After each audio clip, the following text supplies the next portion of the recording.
Çfarë pyetjesh do t'i bëhe njeriu në varr? Në fen ton, vdekja është fundi i jetës së kësaj bote dhe fillimi i një jete të përhershme në botën tjetër. Sipas transmetimeve të përcjella, pas vdekjes, shpirti i njeriu hyn në një fazë të njohur si berza ose faza e varrit. Në këtë kohë, njeriu ndeshet me një provë të veçantë. 3 pyetje të cilat do t'i bëhen nga engjëjt dhe të cilat kanë rol të madh në përcaktimin e fatit të tij në botën tjetër. Në varr, 3 pyetje kryesore do t'i drejtohen secilit të vdekur. 1. Kush është Zoti yt? Thot besimtari, Zoti im është Allahu. 2. Cila është feja jote?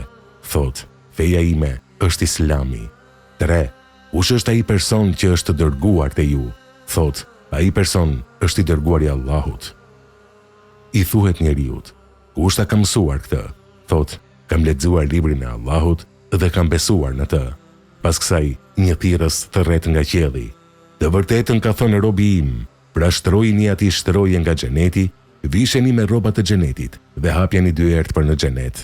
Nga xheneti vjen freski dhe erë e mirë, e varri i zgjerohet atij aq sa shes syri.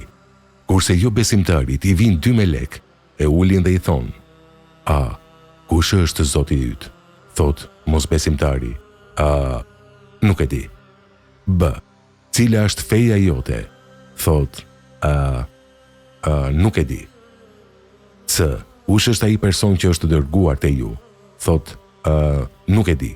Pas kësaj, thëret një thirrës nga qielli: Gënjeu robi im, pra shtrojini atij shtroje nga zjarri dhe hapjeni dyert për në zjarr. E nga xhehenemi vjen zetësia dhe helmi xhehenemit. Atij ngushtohet varri, aq sa brinjët i hyn njëra nën tjetrën.